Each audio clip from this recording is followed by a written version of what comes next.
enseignements qui viennent du ciel, des enseignements qui font du bien à ton âme, des enseignements qui font du bien à ton esprit. Dis merci à Dieu parce que c'est une immense grâce d'être délivré de l'esprit de l'ignorance. Et laisse ta voix de là où tu es. Ouvre ton micro et commence à rendre grâce à Dieu.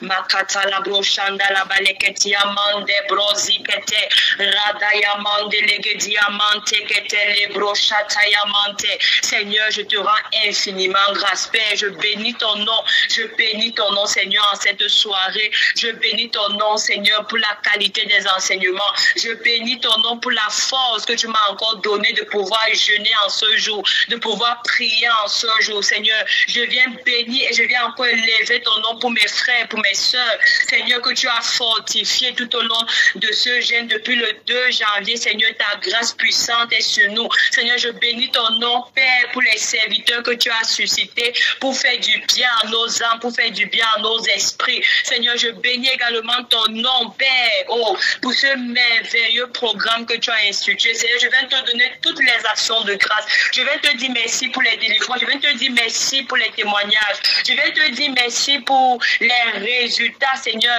Je viens te dire merci parce que tu accomplis, Seigneur, ta parole tous les jours. Je viens te dire merci pour chacune des prophéties, pour chacune des promesses que tu as réalisées durant ce programme. Bien-aimé, laisse ta voix de là où tu es. Dis merci à Dieu pour les nombreux témoignages qu'il t'a déjà donnés. Dis merci à Dieu pour les témoignages qui t'attendent déjà après ce programme de jeûne et de prière. Et laisse ta voix et dis merci à Dieu. Laisse ta voix et dis merci à Dieu. Nous ne voulons pas rendre grâce à Dieu pour les choses qu'il va faire, mais nous voulons lui rendre grâce pour les choses qu'il a déjà commencé à faire, pour les choses qu'il a déjà prédisposé pour nous, pour les choses qu'il a déjà préparées pour nous. Bien-aimé, lève la voix et dis merci à Dieu. Pendant que tu lèves la voix, que tu dis merci à Dieu, ton action de grâce est en train de déclencher le processus de cette parole. Et lève la voix, lève la voix, dis merci à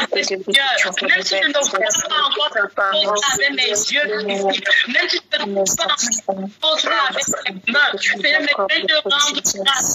Toute chose, Seigneur, est déjà à ma disposition.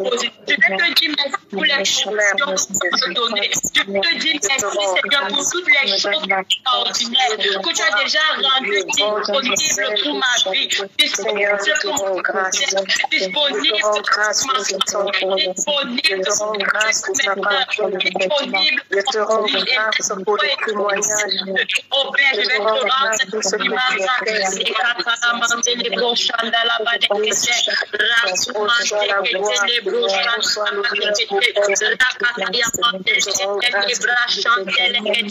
Seigneur, je viens pour cet hiver, je te rends grâce, Seigneur, je te rends grâce, je te rends infiniment grâce, respecter les broches dans la badette.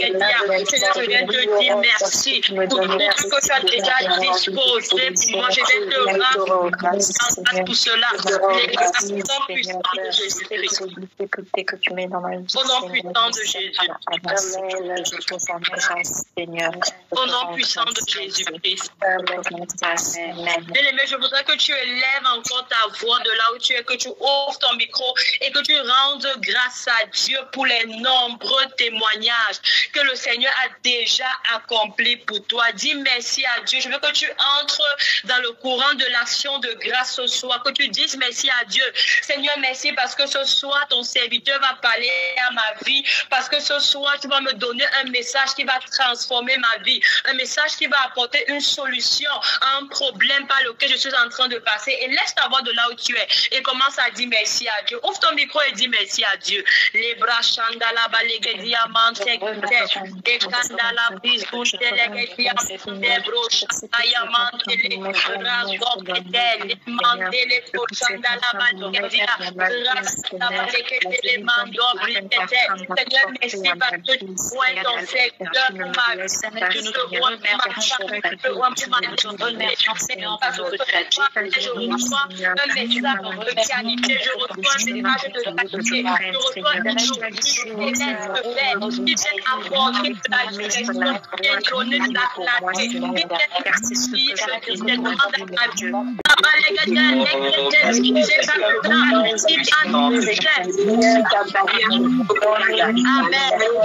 Au nom excellent de Jésus-Christ. Alléluia. Au nom souverain de Jésus-Christ. Amen. Père, nous te rendons grâce et nous te disons infiniment merci, Seigneur, pour ce temps de prière, pour ce temps de jeûne. Seigneur, nous sommes tellement reconnaissants et nous te disons merci, Éternel de gloire. Nous te disons merci, Seigneur, pour l'exaucement à nos prières. Merci, Seigneur, pour ta miséricorde. Seigneur, merci d'avoir touché nos vies, touché nos familles, touché nos maisons et touché nos situations. Père, ce soir, Seigneur, Dieu Tout-Puissant, nous nous attendons à toi. Nous nous attendons au déploiement de ta grâce, au déploiement de ton onction. Seigneur, merci parce que tu glorifies ton Saint-Nom une fois de plus. Seigneur, que ton nom soit béni, que ton nom soit magnifié. Au nom puissant de Jésus-Christ, est-ce que je peux avoir un amen? Amen. Amen. Amen.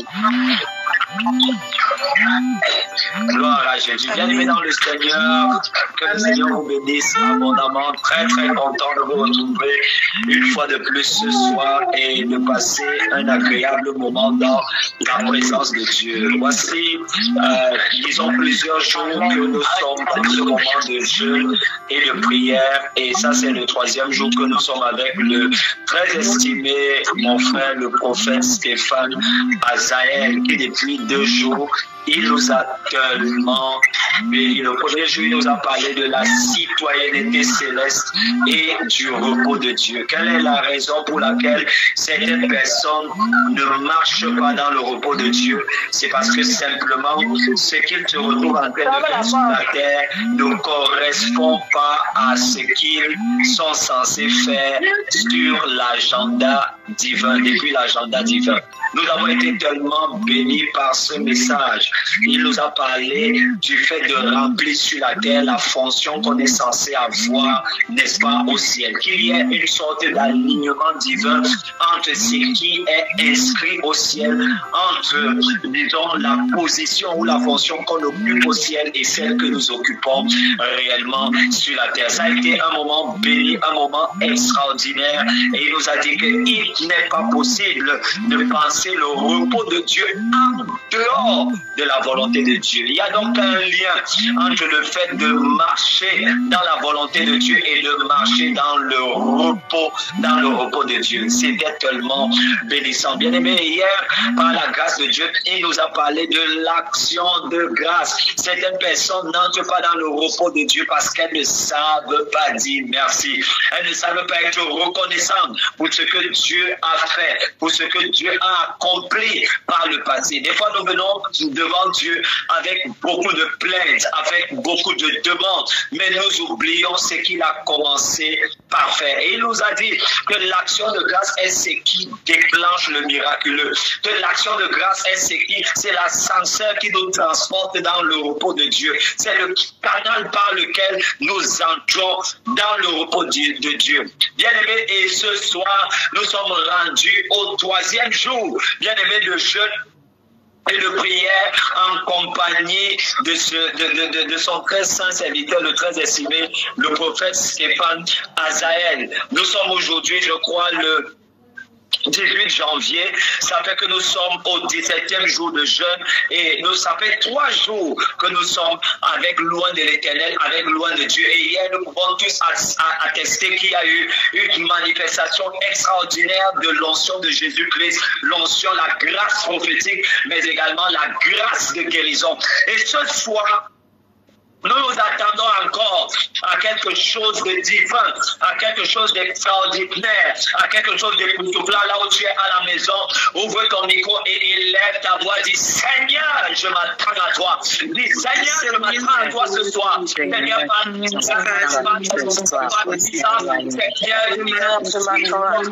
Seigneur, visite ma famille. Je m'attends à toi.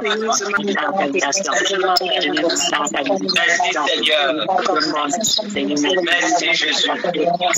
Au nom puissant de Jésus-Christ. Amen. Amen. Au nom souverain de Jésus-Christ. Amen. Bien-aimé, est-ce que tu es même prêt pour ce soir? Yes. Est-ce que tu es prête pour ce soir? J'ai pas entendu un amen qui peut encourager mon notion. Est-ce que tu es prêt? Amen. Amen. Est-ce que tu es prêt ce soir? Bien-aimé, avec des cris de joie, des acclamations, et pendant que tu ouvres ta caméra et ton micro pour quelques secondes, ouvre ta caméra, est-ce que tu peux m'aider à acclamer, célébrer la grâce de Dieu pendant que ce soir, une fois de plus, nous accueillons mon frère, le très estimé prophète Isaïe. We love you, we love you. We love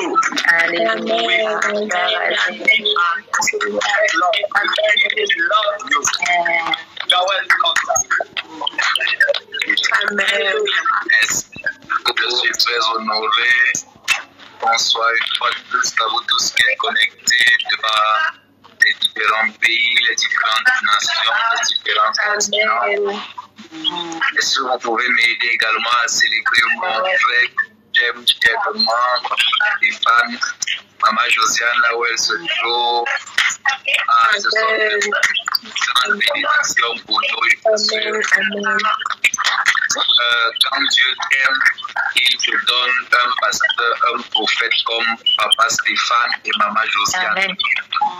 Et quand le Seigneur tombe amoureux de toi, il te le donne comme frère. Amen. Vous savez, on peut aimer plusieurs personnes, on ne tombe pas amoureux de tout le monde. Et les choses précieuses, on les donne aux personnes dont on ne tombe pas amoureux. Le Seigneur, en tombant éperdument amoureux de nous, nous a donné Papa Stéphane et Maman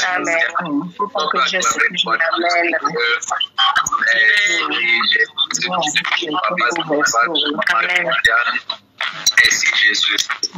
Oh my God, notre voyage extraordinaire. Merci Papa Stéphane pour le privilège. Chacune des fois, Papa Stéphane, tu me connais depuis des années, chacune des fois que je rends ministère, une des choses qui a caractérisé par la grâce du Seigneur ma modeste personne en ce qui concerne le ministère prophétique, c'est que le Seigneur a trouvé bon de me faire grâce d'une passion très excellente pour les âmes. Vous savez, chacune des fois où je dois venir prêcher, l'une des choses que je fais bien des fois, c'est que je reste en prière pendant longtemps. Et le plus souvent, pendant que je reste en prière, c'est pendant ces moments-là que le Seigneur me parle des âmes, il me parle des personnes, parce que bien que je ne les connaisse pas, je reste en prière pour eux, parce que je crois que chacune des fois où nous rendons ministère à des personnes, c'est tout simplement parce que Dieu peut transformer et changer des vies. Et nous sommes parvenus à la troisième journée. Élève ta voix, je t'en prie. Dis le Seigneur, je ne sais pas ce que tu veux faire pour moi ce soir. Moi-même, je ne sais pas ce que le Seigneur veut faire. Papa. En tirant, si je vous dis que je sais. Hier, je ne savais pas. Le premier jour, je ne savais pas. Et aujourd'hui également, je ne sais pas. Je sais une chose, c'est que Jésus a de glorieux plans pour vous et pour moi. Merci Seigneur. Amen. De faire de nous des vases inutiles et précieux entre tes mains. Merci parce que dans nos faiblesses, tu te glorifies. Yes. Merci parce que dans notre ignorance, tu révèles ta sagesse. Amen. Merci parce que nous ne sommes pas les plus grands, peut-être pas aussi les plus petits, et nous avons trouvé grâce à tes yeux. Yes. Seigneur, ce soir, s'il te plaît, je te prie, m'a donné un message spécifique pour un frère, pour une sœur. Seigneur, permets s'il te plaît que je me taise afin que tu parles. Amen. Permets que je disparaisse afin que tu apparaisses. Amen. Permets qu'il n'y ait rien à moi comme émotion, comme caractère qui vienne s'opposer à ta parole et à ta promesse. Moi, je te fais une prière sincère. Papa, elle vient du plus profond de mon cœur. Comme tu as trouvé David, trouve-toi un homme ce soir et une femme. Alléluia. Avec qui tu accompliras tes décisions. Je t'en prie, Seigneur. Au-delà de nos poursuites quotidiennes, au-delà de nos quêtes, au-delà de nos plans et de nos projets, la Bible déclare dans le livre d'Ésaïe, chapitre 22, verset 30, je cherche parmi eux un homme. Seigneur, ce soir, il y a ici plus d'un homme et plus d'une femme. Yes. Et je te prie, si tu es en train de chercher ce soir dans le monde, je te prie, Seigneur, que tes regards soient concentrés sur cette session de prière. Amen. Seigneur, s'il te plaît, il y a ici un homme, il y a ici une femme qui est sur le point de se donner totalement à toi, afin que tu accomplisses tes désirs, tes projets au travers de sa vie. S'il te plaît, cet esprit ne l'outrepasse pas. Ne l'outrepasse pas. Ne l'outrepasse pas. Ne l'outrepasse pas. Au nom de Jésus-Christ, prière. Amen. Amen. Pourrons rapidement nous permettez-moi de commencer par un temps d'enseignement. Il y a quelque chose que le Seigneur a déposé dans mon cœur, je veux vraiment le partager, sincèrement le partager. La grâce du Seigneur est tellement sur nous.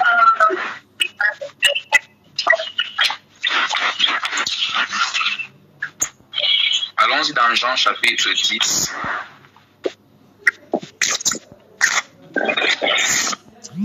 Allons-y dans le livre de Jean chapitre 10. Nous allons oser lire du verset 1 jusqu'au verset 16. Je vais prendre la peine de lire pour nous. Le thème de mon message ce soir, c'est Dieu te cherche. Dieu te cherche. Dieu te cherche. Jean chapitre 10, verset 22, verset 1. En vérité, je vous le dis, celui qui n'entre pas par la porte de la bergerie, mais qui monte par ailleurs est un voleur et un brigand. Mais celui qui entre par la porte est le berger des brebis. Le portier lui ouvre et les brebis entendent sa voix. Il appelle par leur nom les brebis qui lui appartiennent et il les conduit dehors. Si c'est ta Bible, note ici qu'il y a les brebis, mais il y a les brebis qui lui appartiennent.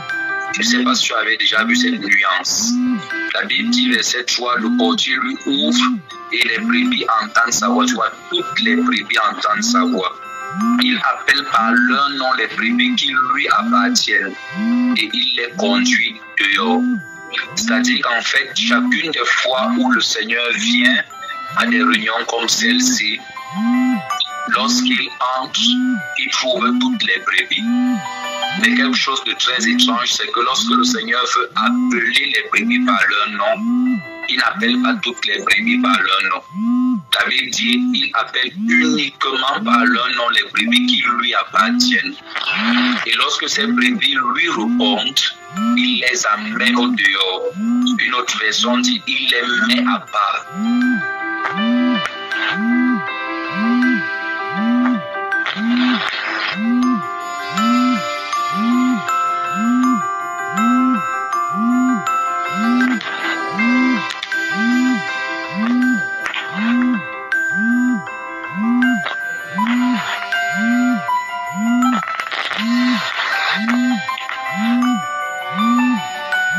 Il y a de cela quelques jours à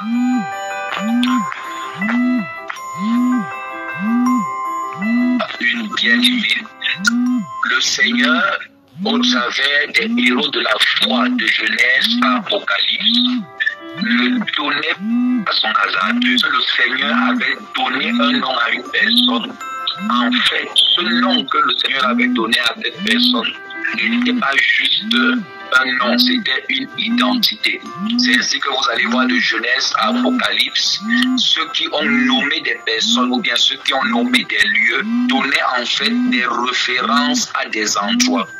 C'est-à-dire que lorsque Dieu nomme une chose ou une personne, il donne une information ou une référence à la personne. S'il vous plaît, est-ce que tout le monde m'écoute bien? Parce que je vois, ça s'entrecoupe, d'accord, parfait. Donc, lorsque Dieu donnait le nom à une personne, ce qu'il était en train de faire, c'était qu'il était en train de donner une référence à l'identité d'un lieu ou bien d'une personne. C'est ainsi que de Genèse à Apocalypse, le nom d'Abraham va signifier quelque chose. Le nom d'Isaac va signifier quelque chose. Le nom de Joseph va signifier quelque chose. Il n'en était pas comme dans cette génération où on verra une star de télé et on ne connaît ni quelle est sa vie, ni quelle est son identité. Et on donnera à notre enfant le nom de Roméo. On donnera à notre fille le nom de Marina, tout simplement parce que nous sommes impressionnés par le rôle qu'a joué une personne dans un film. Lorsque le Seigneur nommait des personnes, c'est parce qu'il mettait une identité sur la personne. C'est ainsi que lorsque Moïse va parler à Dieu, Moïse va dire à Dieu, si j'ai trouvé grâce à tes yeux et que tu ne connais pas mon nom. C'est-à-dire qu'en fait, dans le royaume des cieux, le fait que Dieu vous connaisse par votre nom est une chose précieuse qui laisse à sous-entendre que Dieu a un regard particulier sur votre personne. Et qu'est-ce que l'apôtre Jean va nous dire? L'apôtre Jean va nous révéler que lorsque Jésus, qui est le chef de l'Église, qui est le berger des bergers, entre dans la bergerie, lorsqu'il entre à l'église le dimanche, lorsqu'il arrive à un direct comme celui-ci, oh my God, il trouve plusieurs brebis.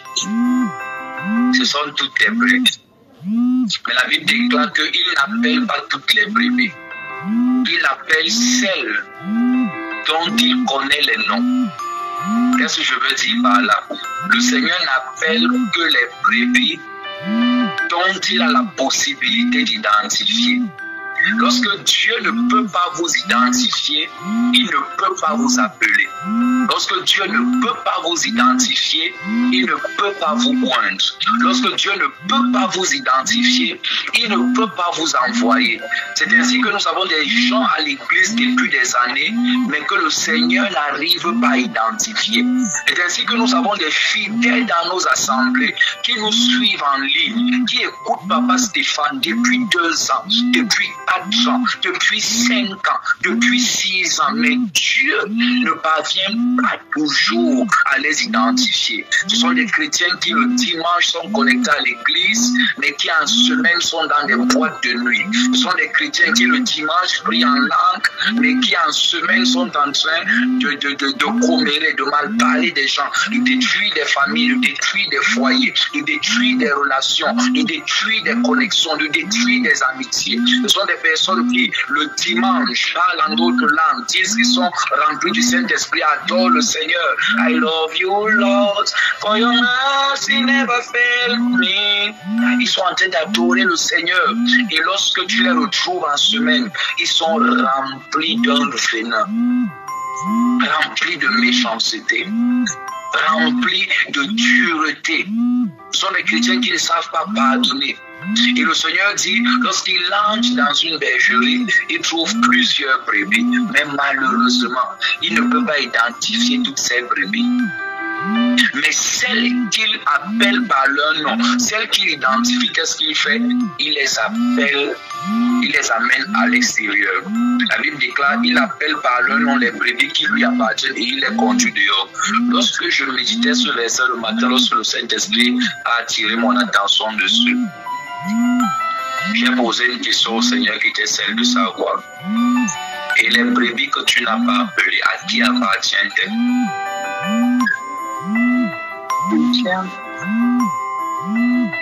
Imaginez-vous, la Bible n'a pas dit que Dieu est entré dans une bergerie qui appartient à autrui. Il est entré dans sa bergerie. Et comment le Seigneur entre dans sa bergerie, mais à l'intérieur de sa bergerie, il y a des brebis qui ne lui appartiennent pas. Mais faisons attention, la Bible n'a pas dit que ce sont des moutons. La Bible n'a pas dit que ce sont des béliers. La Bible n'a pas dit que ce sont des loups. Il dit que ce sont réellement des brebis, mais elles ne m'appartiennent pas. Quelle est la raison pour laquelle le Seigneur peut dire qu'elles ne lui appartiennent pas? C'est simple, il a dit parce qu'il ne les connaît pas par leur nom. Et Moïse nous donne une révélation là-dessus dans Exode chapitre 33. Il dit, si j'ai trouvé grâce à tes yeux, il dit, tu dis que j'ai trouvé grâce à tes yeux et que tu ne me connais pas mon nom. Il dit, si donc j'ai trouvé grâce à tes yeux et que tu ne me connais pas mon nom, ne tue pas ce peuple. Est-ce que tu peux dire Amen ici et on va commencer? C'est-à-dire une catégorie des brebis ou des personnes que le Seigneur recherche à l'église. Ce sont des personnes qu'il connaît par leur nom. Quelle est l'une des caractéristiques de ces personnes? Et ce soir, nous allons étudier deux modèles que j'aime beaucoup dans la Bible. Le premier modèle que nous allons étudier, c'est David. Et le deuxième modèle que nous allons étudier, c'est le Seigneur Jésus-Christ.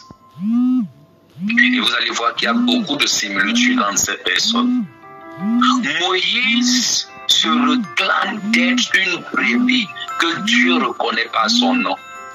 Et comment se fait-il que Moïse se retrouve en train de se réclamer d'être une brebis que le Seigneur connaît par son nom? Parce qu'en fait, Moïse fait comprendre à Dieu que ce peuple que tu m'as confié, ce n'est pas mon peuple. Et il dit, c'est pourquoi tu ne peux pas prendre la décision de les détruire. Tu ne peux pas prendre la décision de les tuer. Tu ne peux pas prendre la décision de les laisser s'égarer. Une catégorie de brebis dont le Seigneur connaît et appelle par leur nom. Et c'est le thème de mon message ce soir. C'est la catégorie des brebis qui intercèdent pour des âmes. La troisième clé pour entrer dans le repos de Dieu, c'est être un instrument que Dieu utilise pour sauver les âmes. Permettez-moi de vous dire une parole qui va violenter votre esprit, mais il faut que je vous le dise. Si depuis que vous avez cru en Dieu, votre vie n'a jamais servi à sauver une âme, Jésus ne vous connaît pas par votre nom. Jésus ne vous considère pas comme une brebis. Vous ne pouvez pas avoir cru en Jésus-Christ. Et Dieu cherche par qui il va passer pour sauver des gens dans votre famille. Vous ne pouvez pas avoir cru en Jésus-Christ et Dieu cherche par qui il va passer pour sauver des gens dans votre quartier. Vous ne pouvez pas avoir cru en Jésus-Christ et Dieu cherche par qui il va passer pour sauver votre mari ou sauver votre femme. Vous ne pouvez pas avoir cru en Jésus-Christ, mais c'est un autre chrétien qui vient prêcher l'évangile à vos camarades de classe. Vous ne pouvez pas avoir cru en Jésus-Christ et c'est d'autres personnes que Dieu cherche pour venir prêcher l'évangile à vos amis, à vos collègues au travail, à vos patrons. L'un des soucis que nous avons avec les chrétiens de cette fin des temps, ce sont des chrétiens qui n'ont pas d'identité. Jésus ne les connaît pas par leur nom.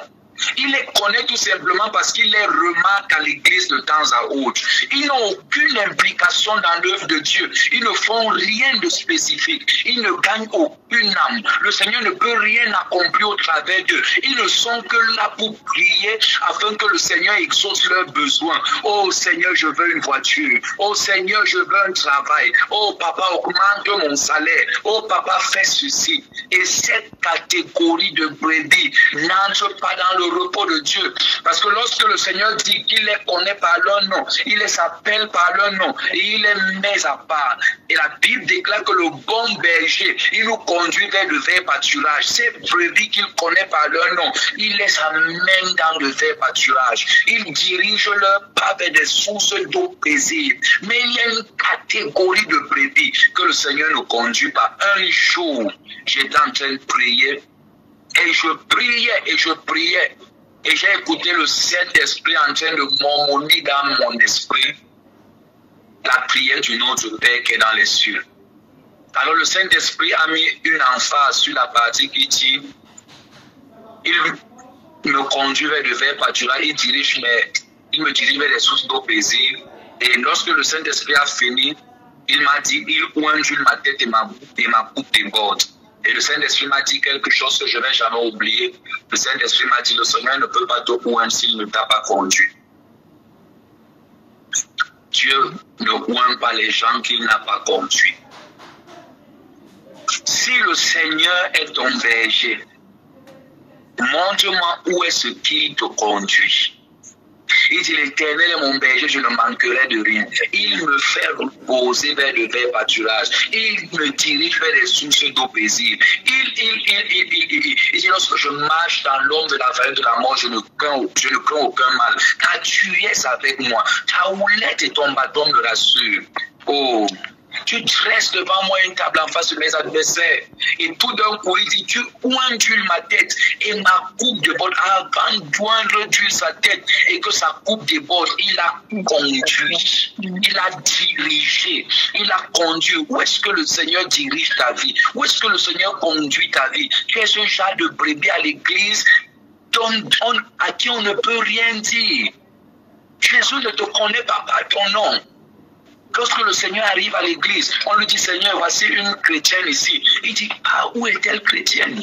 Je ne la vois pas à l'intercession. Je ne la vois jamais à l'évangélisation. Il et elle sont trop grands pour aller évangéliser. Je ne les vois jamais dans le département d'entretien de l'église. Je ne les vois pas à la chorale. Je ne les vois même pas dans le service d'aide. Ils ne sont nulle part. Tout ce qu'ils font, c'est de venir à l'église, de dire au prophète, qu'est-ce que Dieu dit pour mon travail? Qu'est-ce que Dieu dit pour mes affaires? Qu'est-ce que Dieu dit pour mon mariage? Je me marie quand? Papa Messina, je me marie quand? Je me marie. Papa, juste ici, je ne suis pas encore marié. Je me marie quand?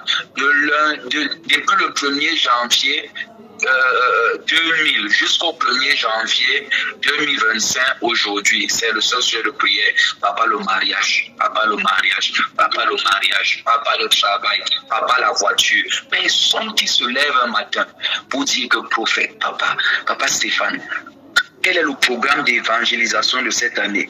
Quel est le programme de croisade de cette année? S'il te plaît, quel est le budget? Qu'est-ce que je peux donner comme participation? Papa, s'il te plaît, est-ce que tu as une connexion illimitée par laquelle tu conduis les prières tous les jours? Est-ce que tu as un téléphone? Est-ce que tu as un téléphone qui est spécifiquement pour l'église, qui te permet de faire les directs? Non, il ne s'inquiète pas de ça. Oh, tu vas toi-même mettre ta connexion, tu vas utiliser ton téléphone, tu vas prier. Si tu veux ton souffle finisse, tout ce que je veux, c'est ma bénédiction. Tout ce que je veux, c'est ma prophétie. Tout ce que je veux, c'est mon miracle. Personne ne s'inquiète. Papa, pourquoi la sœur Esther n'est pas connectée? Oh papa, pourquoi la sœur de tel pays avec laquelle nous prions n'est pas connectée? Papa, y a-t-il un moyen pour qu'elle soit connectée? Est-ce que je peux la joindre? Est-ce que je peux savoir? Est-ce que je peux inviter mes voisins? Est-ce que... Non, ils ne s'inquiètent pas de ça. Ils sont des brebis qui arrivent à l'église et lorsqu'ils entrent dans la maison du Seigneur, dans la bergerie, ils ne sont intéressés que par ce qui les concerne. Du moment où ils évoluent socialement parlant, du moment où ils ont l'homme le plus beau et le plus chaud du monde, du moment où ils ont la femme qui a la meilleure greffe brésilienne, du moment où ils ont la plus jolie des véhicules, ils s'asseyent les premières places à l'église, du moment où on les appelle déjà pasteurs, tu as un appel, Dieu t'appelle dans le ministère prophétique, Dieu t'appelle dans le ministère pastoral. Oh, ils sont de bons chrétiens. Je suis des fois choqué. Je vois même des personnes qui sont appelées dans le ministère, mais qui finissent une année sans avoir gagné aucune âme. Amen. Bien aimé, à appeler dans le ministère. tu es appelé, écoute, même si tu es seulement appelé à être un huissier, Philippe était un diable. C'est-à-dire, il était protocole, il était huissier. Il évangélisait des villes. Philippe le diable. Étienne est mort en voyant le Seigneur assis sur son trône à la droite de Dieu le Père. Ton nez s'achève, tu n'as gagné aucune âme, tu n'as organisé aucune croisade, tu n'as sponsorisé aucune évangélisation. Il y a des personnes que Dieu cherche à l'église.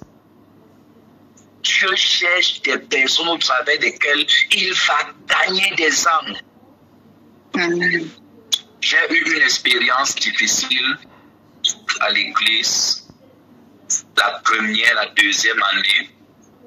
Et il y a de cela 2 années en arrière, papa Stéphane est au courant. Alors, nous avons fait 14 mois sans avoir de culte. 14 mois, non, c'est-à-dire plus d'une année. Nous avions cherché des salles, nous avons trouvé 16 salles. Nous avons payé pour 9 salles. On nous a remboursé l'argent pour les 9 salles. Oui, on a remboursé l'argent. Et finalement, là où nous avons trouvé une salle, nous sommes quittés d'une église qui avait près de 500 fidèles. Je pense que nous avions 2 cultes. La dernière croisade que mon papa était venu à l'église, nous étions près de, sans les invités, nous étions près de 400, 300 à 400, et puis nous sommes passés à 2 cultes. Je pense que le plus souvent les dimanches, lorsque nous avions des cultes, les 2 cultes, nous étions entre 280 et 300 personnes par là. Et puis tout donc, nous n'avons pas de salle pendant 14 mois. Et il arrive que nous retrouvions une salle, du moins un local où nous pouvions faire nos cultes. Le local peut contenir une superficie de près de 100 personnes. Et lorsque on met des extensions, nous pouvons avoir 200 personnes. Et cette année, j'avais les encouragements de papa Stéphane, maman Josiane. Nous avions prié, jeûné. Et j'ai commencé l'année avec beaucoup d'énergie. Beaucoup d'énergie. Papa Stéphane était au Cameroun, je pense, cette année, lorsque nous préparions Prayer for Nation. Et je l'avais embarqué dans toutes les cellules de prière. Nous entrions dans des quartiers compliqués, prêchions avec des lampes et des bougies. Vous imaginez, quelqu'un vient de France, il va prêcher l'évangile à des gens dans des quartiers compliqués. Et c'est la bougie qui nous servait de lumière.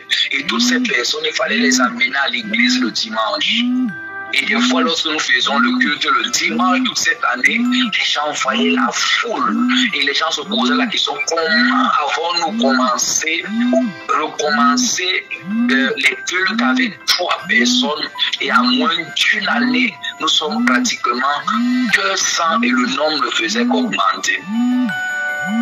Et à un moment, je partageais avec papa Stéphane et je lui disais, en fait, voilà comment nous faisons, voilà comment nous faisons.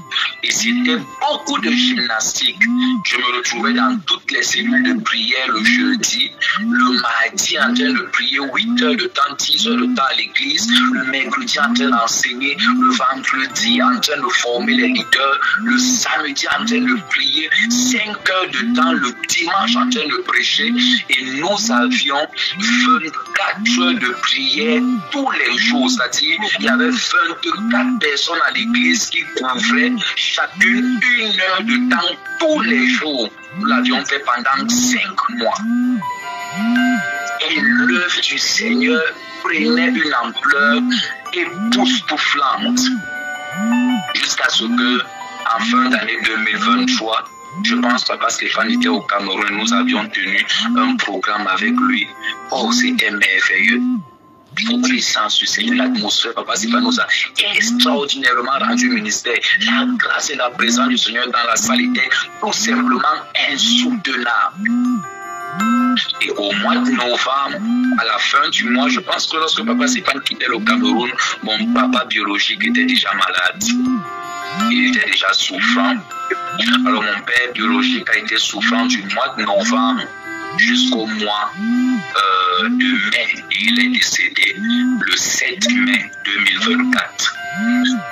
Et parce que l'année avait été difficile pour moi, matériellement parlant, financièrement parlant, nous l'avons enterré au mois de juin. Et 2 mois après, j'ai fait une forte dépression. Personne n'était au courant. Et je tiens à rappeler, Papa Stéphane est témoin, que la semaine où mon père décède, je vais prêcher. Et je tiens 2 cultes tous les dimanches. 2 cultes tous les dimanches. Et j'ai prêché, le seul dimanche où je n'ai pas prêché, c'est le dimanche où on a enterré mon père parce que mes véhicules, les moteurs ont lâché. Donc impossible de rentrer et d'aller prêcher. C'est le seul dimanche de l'année 2024 où je n'étais pas au culte, je n'ai pas prêché. Alors, lorsque je m'assieds en fin d'année, au mois de décembre, je me rends compte que nous avons eu pratiquement une année blanche. Nous avons un projet de construction qui a été mis en stand-by. L'Église a commencé à subir des coups et des difficultés. Et lorsque je me suis assis en prière, j'ai pris un temps de jeûne et j'ai dit au Seigneur, mais qu'est-ce qui ne va pas? Et le Seigneur m'a donné une seule réponse. Il m'a dit, je cherche les gens et je n'en trouve pas. Et le Seigneur m'a donné une image que j'aimerais partager avec vous. Le Seigneur m'a dit, permettez mon langage, il m'a dit, le berger ne peut pas s'accoupler avec les brebis pour qu'elles enfantent. Il m'a dit, le travail du berger est de conduire les brebis et la multiplication et la responsabilité des brebis. C'est-à-dire que c'est lorsque les brebis se mettent ensemble qu'elles enfantent des brebis et elles se multiplient. Mais cette métaphore n'est pas péjorative. Elle n'est pas péjorative. C'est-à-dire que dans Jean chapitre 17, le Seigneur va dire, je ne prie pas pour tout le monde. Il dit, je prie pour ceux que tu m'as donnés. Il dit, afin que tu les préserves du mal. Il dit, et je prie aussi pour tous ceux qui croiront en moi, mais au travers d'eux. C'est-à-dire que la multiplication n'est pas la responsabilité du berger. La responsabilité du berger, c'est de conduire les brebis vers des sources d'eau paisibles. C'est de les conduire vers de verts pâturages. Et leur responsabilité à elles, c'est de s'auto-multiplier. Et c'est le principe que l'ange avait donné à Jacob chez Laban. C'est que si dès que certaines brebis deviennent matures, elles se multiplient naturellement. Et le Seigneur m'avait dit, le problème c'est que tous ceux qui viennent à l'église, pour la plupart, sont des personnes qui ne viennent que pour leur compte. Leur soeur qui n'est pas sauvée dans la famille, ce n'est pas leur problème. Leur maman et leur papa qui ne sont pas convertis, ce n'est pas leur problème. Ils n'ont aucune intention de sauver d'autres personnes. Ils ne vivent que pour leur compte. Alors pendant que je priais, je cherchais la face du Seigneur. Il m'a dit, le problème c'est que, il m'a dit, observe. Il m'a dit, observe. Il m'a dit, lorsque tu passes un samedi sans prier et que tu arrives à l'église, le culte est comment? Je lui dis, si à tout hasard, il arrivait que je passe un samedi sans prier parce que je suis très fatigué, le culte est catastrophique. Il me dit, ok, regarde au niveau de la chorale. Il m'a dit, quelles sont les personnes qui travaillent leur ministère au niveau de la chorale pour pouvoir maintenir une certaine atmosphère qui bénit d'autres personnes. Et j'ai regardé s'il n'était pas vraiment le cas. Il m'a dit, regarde au niveau du protocole. Il m'a dit, regarde au niveau des conseillers. Il m'a dit, regarde au niveau des médias. Il m'a dit, en fait, le problème, c'est que les gens sont tellement concentrés à chercher ce qui entre dans le cadre de leurs propres intérêts que personne n'a plus le fardeau des âmes. Et le Seigneur m'a dit quelque chose. Il m'a dit, une église qui ne prie pas est une église qui se ferme aux expériences divines. Une église qui ne prie pas est une église qui se ferme à la manifestation du Saint-Esprit. Une église qui ne prie pas est une église qui se ferme à la révélation de la parole. Le Seigneur m'a dit, le problème, c'est que je cherche les hommes, mais je n'en trouve point. Ézéchiel chapitre 22, verset 30, il dit, je cherche parmi eux un homme qui élève un mur, qui se tienne là devant moi, qui prie en faveur du peuple afin que je ne le détruise point. Il dit, mais je n'en trouve pas. C'est-à-dire que certaines situations qui arrivent dans nos vies, qui arrivent au sein de nos familles, qui arrivent à certaines personnes parmi nous, en fait, c'est tout simplement parce que Dieu a cherché des personnes qui auraient été sur l'autel de la prière, qui auraient été dans l'évangélisation, qui auraient été à l'intercession pour que ces choses n'arrivent pas. Mais pendant que Dieu cherchait, il n'a trouvé personne. Il n'a trouvé personne. Vous savez, l'une des difficultés que j'ai avec cette génération de chrétiens, c'est qu'on a comme l'impression qu'on doit tout leur rappeler, sauf le péché.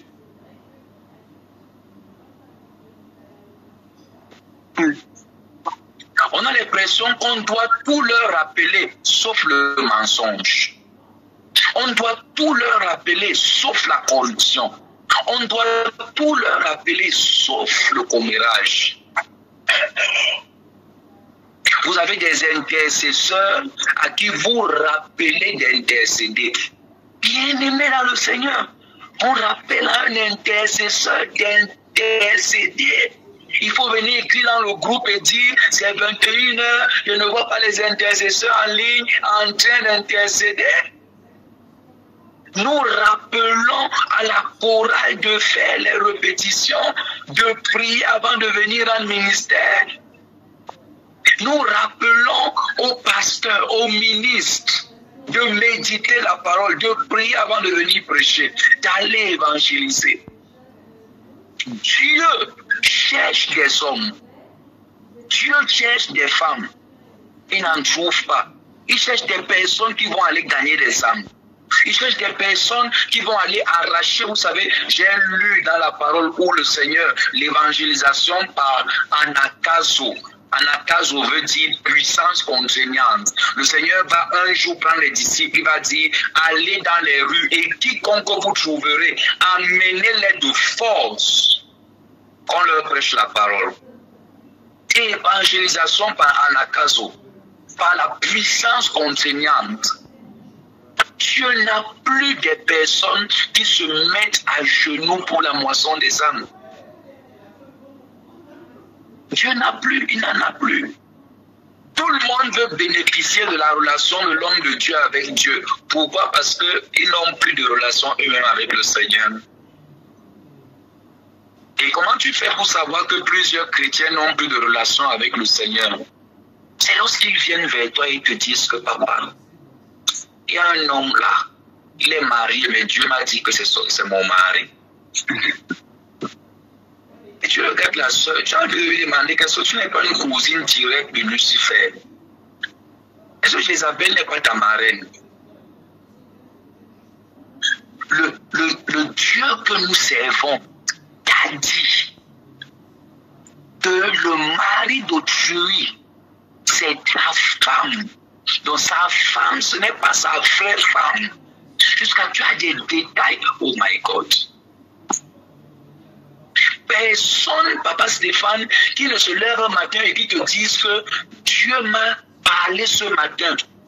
Et il m'a dit que je dois prier pour la repentance de toute ma famille, de mes amis et de moi-même. Personne qui se lève un matin pour te dire que le Saint-Esprit m'a parlé et il m'a demandé de me poser des questions sur ma conversion. Personne qui ne se lève un matin et qui vient te dire que le Saint-Esprit m'a parlé et il a dit que je manque trop. Dieu m'a dit. Dieu m'a dit, Dieu m'a dit, Dieu m'a dit, Dieu m'a dit. Oh, le Seigneur m'a parlé de mon travail. Il m'a dit que je serai une grande femme, je serai un très grand pasteur, une très grande prophétesse. Ah bon? Toi, prophétesse, toi, pasteur. Je ne suis pas sûr que c'est pasteur du commérage. Toi, prophétesse du mensonge.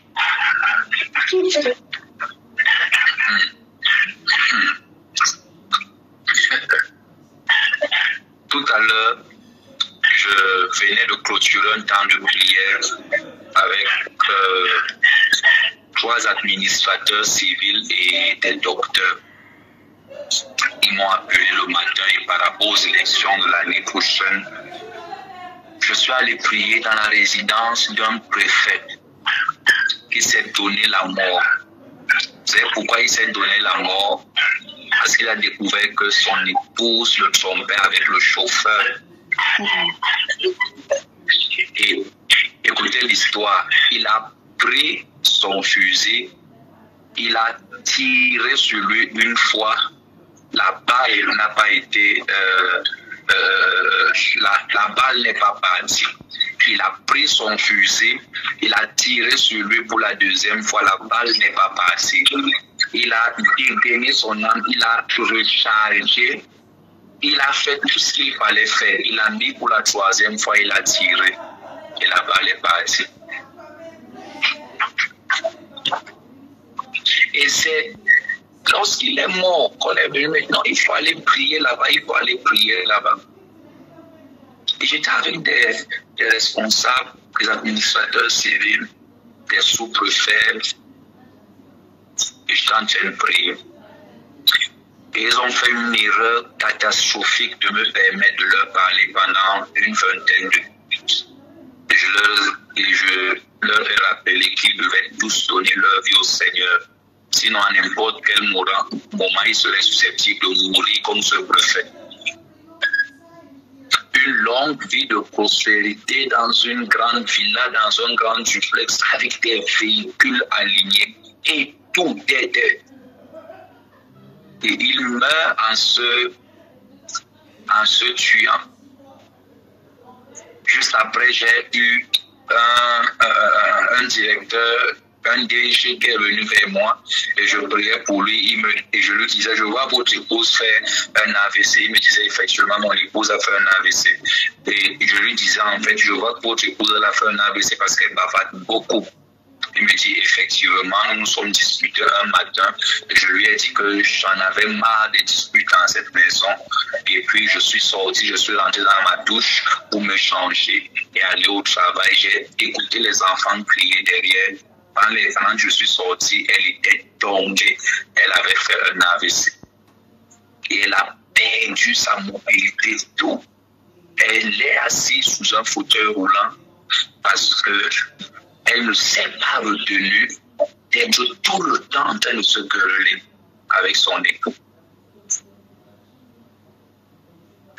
Et vous connaissez ce qui m'a le plus surpris, m'a fait comprendre qu'elle était chrétienne, née de nouveau.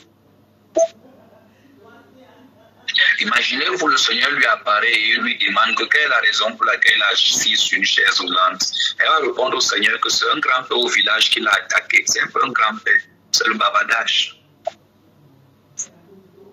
C'est juste quelqu'un que Dieu ne connaît pas par son nom.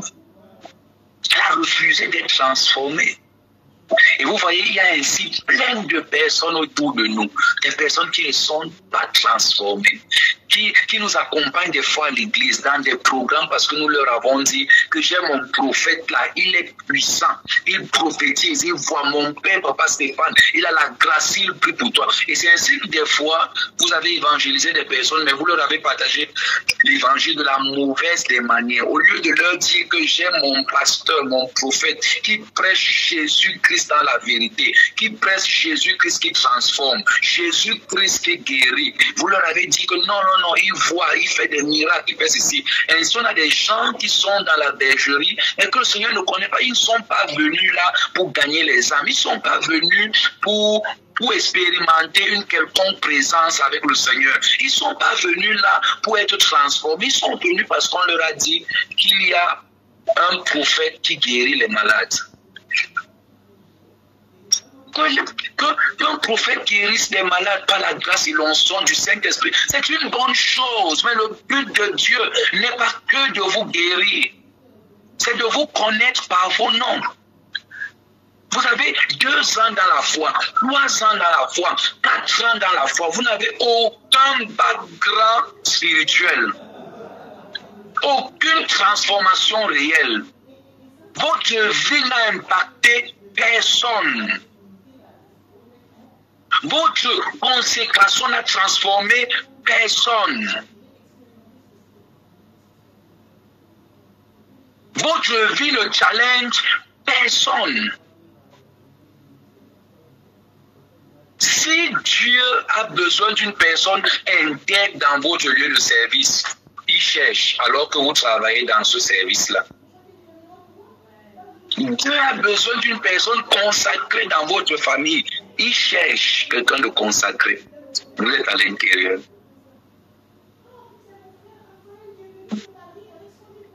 Un jour, j'échangeais, certains bien-aimés à l'église me posaient des questions. Ils me disaient, papa, comment tu fais pour voir? Et je leur ai dit que depuis des années, je dis ça aux gens. Je ne peux pas vous expliquer parce que je ne connais pas. Mais la seule chose que je connais, c'est que et Balaam a dit ça, mais les gens n'ont pas compris ce que Balaam a dit. Je leur ai dit chacune des fois où j'adore le Seigneur, pour tous ceux qui m'observent, chacune des fois où j'entre en contact avec le monde spirituel, je ferme toujours mes yeux.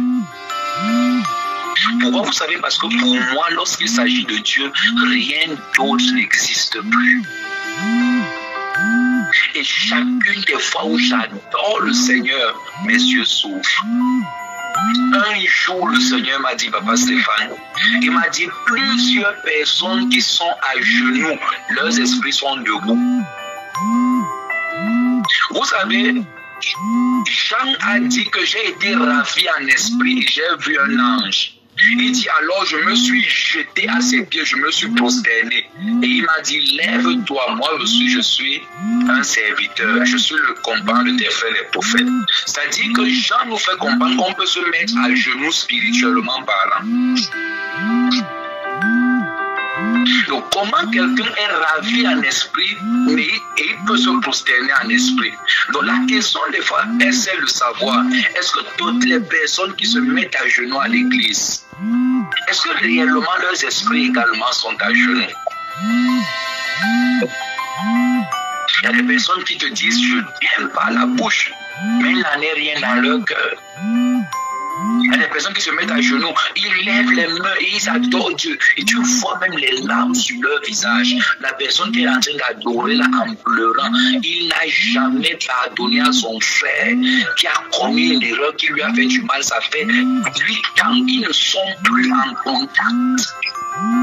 C'est-à-dire que si Dieu devait passer par lui pour sauver son frère, il s'est fermé au salut de son frère. C'est une brebis. À l'église, le pasteur aussi l'appelle. Non, c'est ma brebis, c'est ma fille. Le Seigneur me l'a donnée. Frère, ce n'est pas une brebis. Le Seigneur ne la connaît pas par son nom. C'est un effectif à l'église, c'est un effectif. Dieu te cherche. La troisième clé qui te permet d'entrer dans le repos de Dieu, c'est lorsque Dieu, au travers de toi, peut transformer des vies. C'est lorsque Dieu, au travers de toi, peut voir des personnes sourire. C'est lorsque Dieu, au travers de toi, il peut accomplir ses desseins. Dieu a besoin de toi.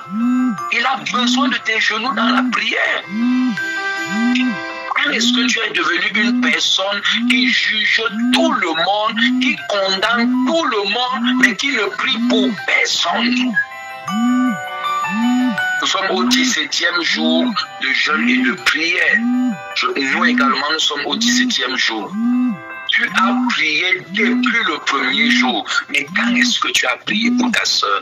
Quand est-ce que tu as prié pour l'église? Quand est-ce que tu as prié pour les serviteurs? Quand est-ce que tu as prié pour ta maman? Quand est-ce que tu as pris une journée de jeûne? Tu as dit cette journée, elle est consacrée pour ma mère, consacrée pour mon père, consacrée pour ma soeur. Non, c'est pas important. Le plus important, c'est que tu aies une promotion. Le plus important, c'est que tu aies un nouveau véhicule. Le plus important, c'est que tu aies une nouvelle greffe. résilier une situation socio-financière qui va te permettre de davantage proclamer combien tu es grand, combien tu es grande.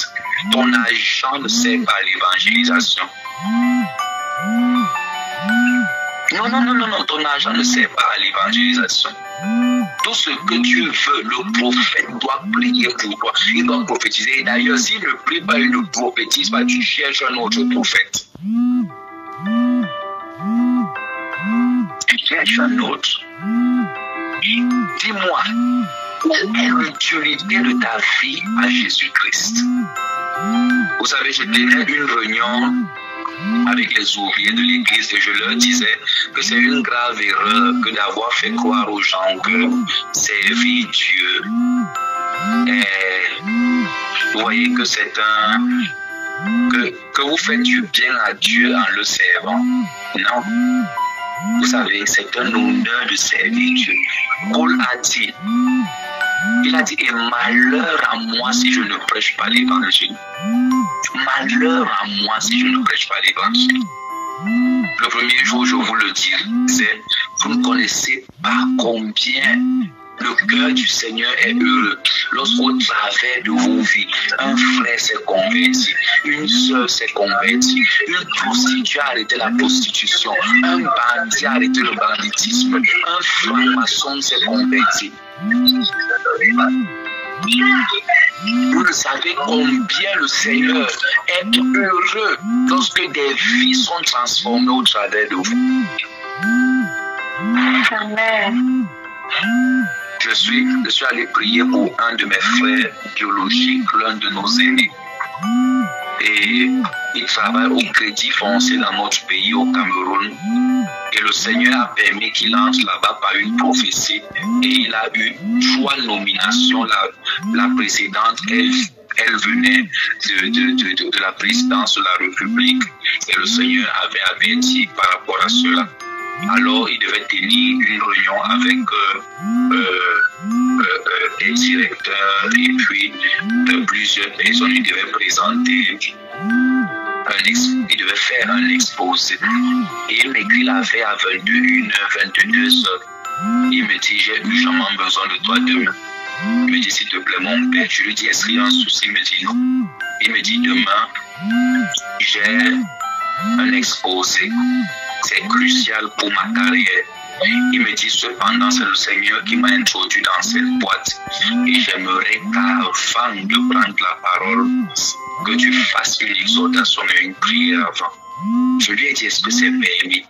Il m'a dit, j'ai demandé au DG s'il pouvait me permettre de le faire. Et je suis arrivé là-bas. Vous n'avez pas été. J'étais déjà très émerveillé. Et puis j'arrive, vous voyez, des personnes assises. Et puis je pense que j'avais une vingtaine de minutes. Et j'ai profité pour leur prêcher l'évangile, pour leur rappeler l'œuvre de la croix, pour leur rappeler l'amour du Seigneur pour eux, pour leur rappeler qu'il ne sert à rien de gagner le monde et de perdre son âme. Et j'ai prié pour eux. J'ai rendu grâce au Seigneur et je suis parti.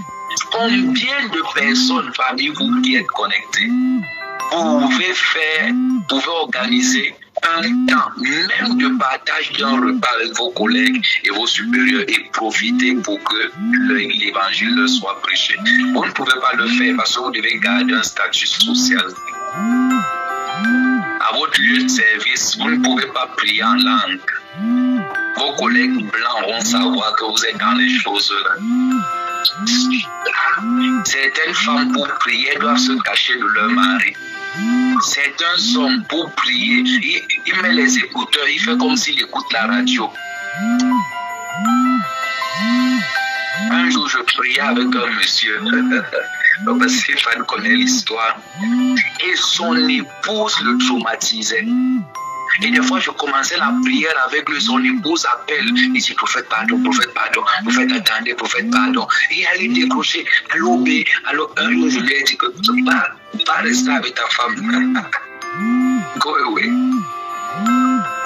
Est-ce que tu arrives au point d'avoir honte de l'évangile? Tu ne prêches l'évangile à personne. Personne n'est sauvé grâce à toi. Tu as honte de prêcher l'évangile parce que tu as des collègues riches. Parce que tu es multimillionnaire. Il y a des personnes qui ont honte même de confesser qu'ils sont enfants de Dieu nés de nouveau. Est-ce que le Seigneur te connaît par ton nom? Ton nom est-il inscrit dans la liste des enfants de Dieu? Allons-y dans Jean chapitre 17. S'il te plaît, permets-moi de te parler ainsi ce soir. Jean chapitre. Avant de continuer dans Jean chapitre 17, lisons le verset 4. Lorsqu'il a fait sortir toutes ses propres brebis, tu vois, on dit lorsqu'il a fait sortir toutes ses propres brebis, il marche devant elles et les brebis le suivent parce qu'elles connaissent sa voix. Oh my God. Elles ne suivront point un étranger, mais elles fuiront loin de lui parce qu'elles ne connaissent pas la voix des étrangers.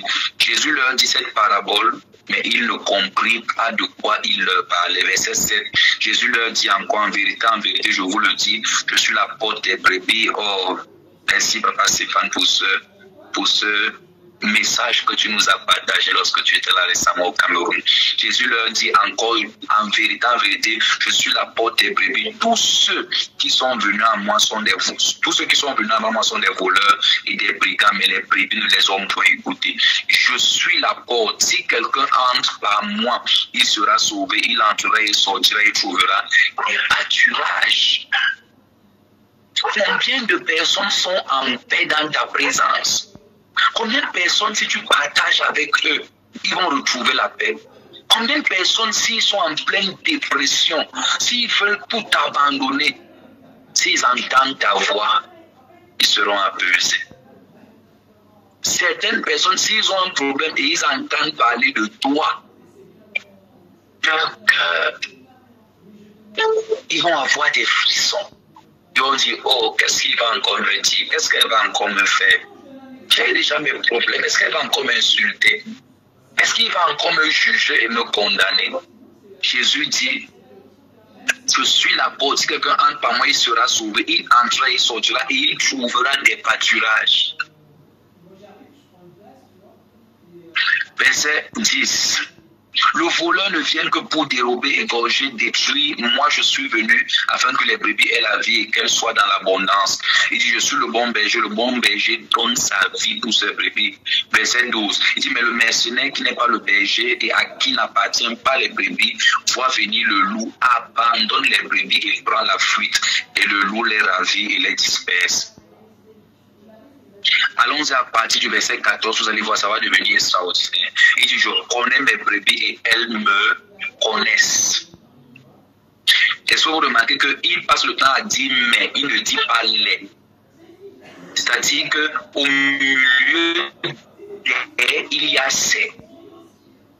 Je connais mes brebis et mes brebis me connaissent. Comme le Père me connaît et comme je le connais, je connais le Père. Il dit, je donne ma vie pour mes brebis. J'ai encore d'autres brebis. Voici le verset qui nous importe, le verset 16. Il dit, oh my God, oh my God. Il dit, j'ai encore d'autres brebis qui ne sont pas dans cette bergerie. Celles-là, il faut que je les amène. Elles entendront ma voix et il y aura un seul troupeau, un seul berger.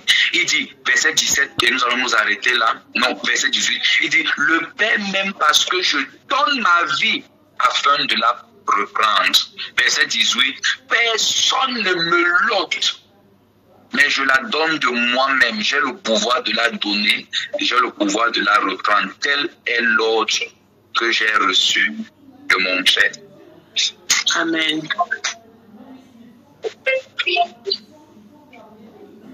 Le Seigneur Jésus dit qu'il est prêt à donner sa propre vie pour des brebis. Il y a des personnes qui sont en train de m'écouter en ligne. Vous n'avez même pas anticiper pour qu'un flyer soit imprimé. Jamais. Je dis, le flyer, c'est peut-être 50 francs. Jamais. Vous ne pouvez pas aller évangéliser. Vous ne pouvez pas intercéder pour les saints. Vous ne pouvez même pas être au culte, être connecté tous les soirs. Vous ne pouvez rien faire pour le Seigneur. Et chacune des fois où il y a un culte, au prophète, tu connais ma situation là. Est-ce que tu peux prier? Tu connais. Le prophète est devenu votre banque de données spirituelles. Papa, tu connais. Ouais, papa, tu connais tout. Que je te dise encore quoi? Papa, tu connais tout. Dans le tout là, il ne connaît pas ta soif pour voir les âmes sauver. Dans le tout là, il ne connaît pas le nombre de temps que tu passes en adoration pour le culte. Dans le tout là, il ne connaît pas le nombre d'orphelins qui ont été scolarisés cette année grâce à toi parce que le Seigneur t'a béni financièrement.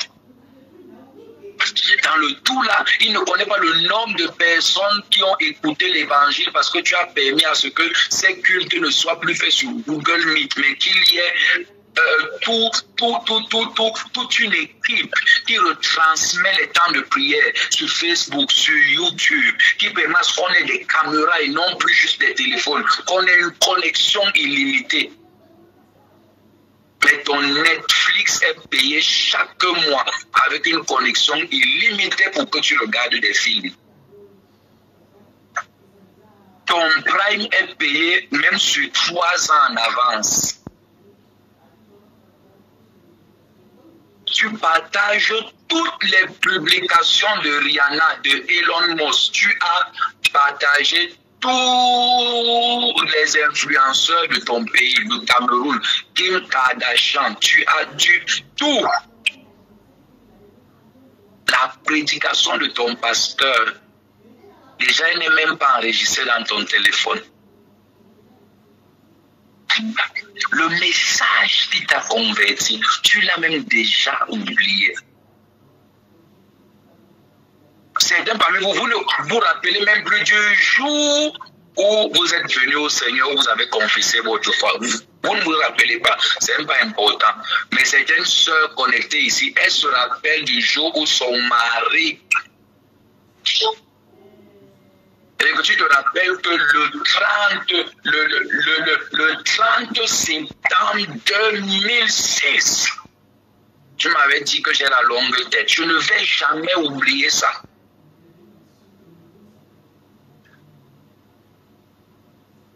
Je ne vais jamais oublier que tu m'as dit, que tu m'as fait. Tu as oublié le jour où tu t'es converti, le jour où tu as proclamé ta foi. Je ne vais jamais oublier le jour où je t'ai demandé de me donner ton téléphone, tu as refusé. Je ne vais jamais oublier que tu as refusé de m'acheter la greffe brésilienne. Hey, ta soeur. Et les frères aussi, ils sont devenus comme des jeunes filles.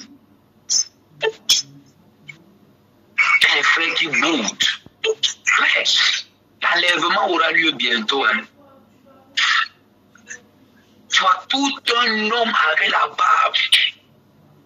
Il discute la télécommande avec sa femme jusqu'à Ibaka. On ne regarde pas Nouvelle dans la maison si aujourd'hui. Et qui est le frère? La télécommande.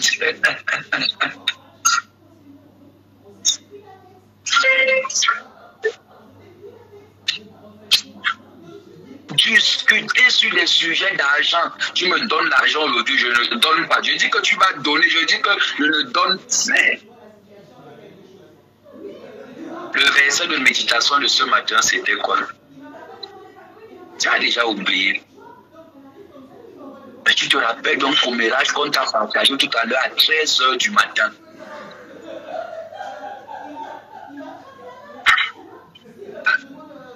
Dieu te cherche. Papa, Stéphane, j'ai reçu un coup le 1er janvier. Je finis la traversée, je veux même dire de me reposer. Ils me disent qu'ils ont bagarré ou bien c'est à 3 heures du matin. Comment d'abord nous sommes à la nuit de la traversée, vous êtes chrétien, vous bagarrez à 3 heures.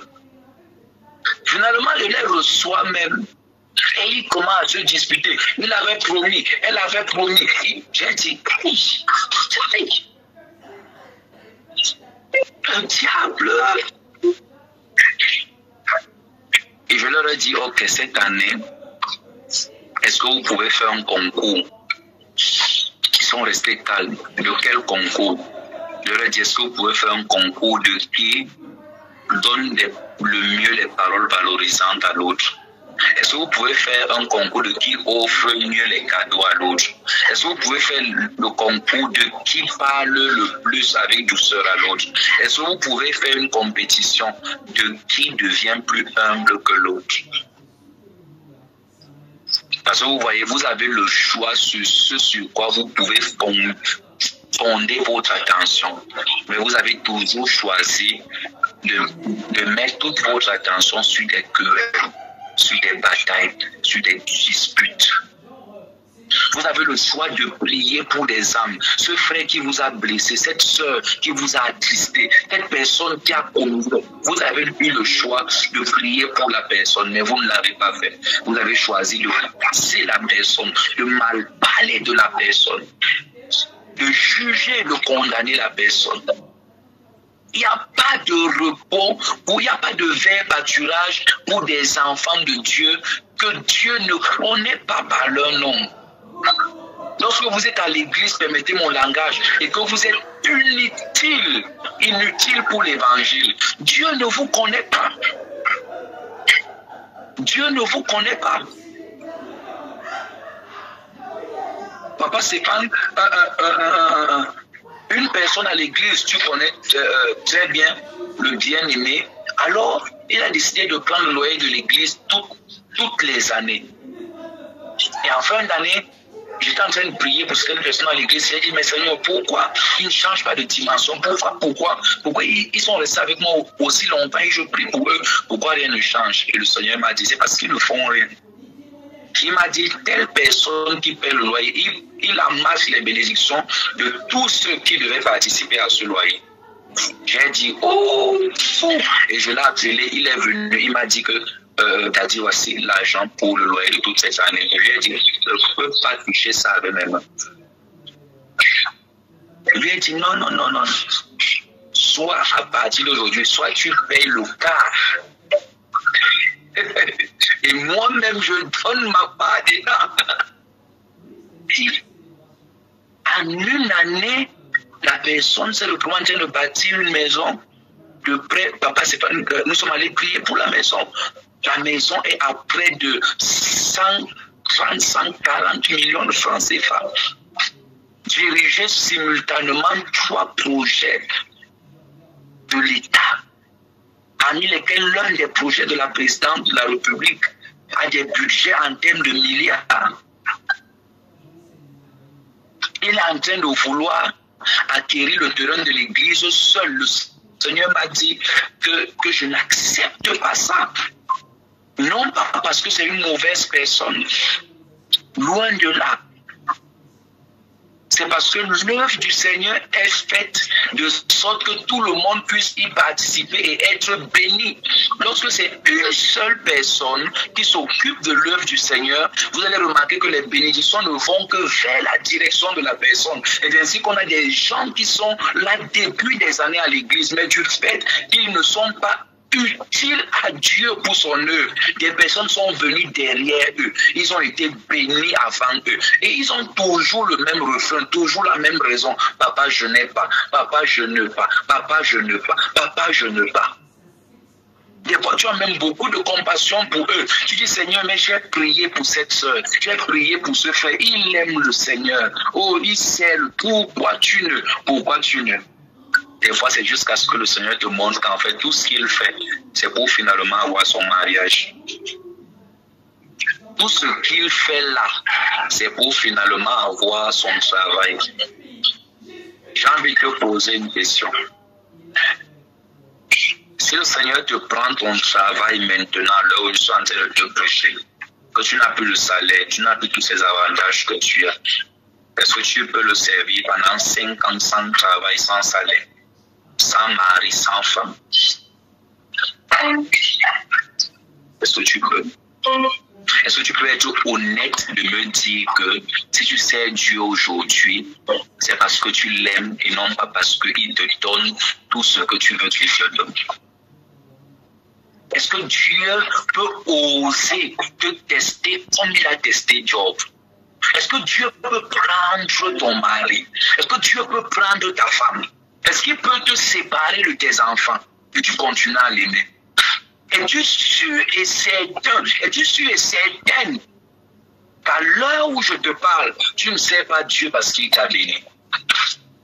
Es-tu sûr et certain que tu n'es pas connecté ici parce qu'on va prophétiser sur toi pour dire que ton salaire va augmenter, les sorciers du village vont mourir?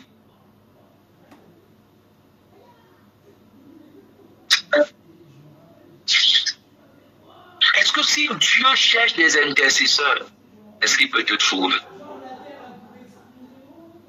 Je prêchais à l'église, je leur ai dit, une année en général a 360 heures, 4 jours d'un quart, soit certaines années 366 jours.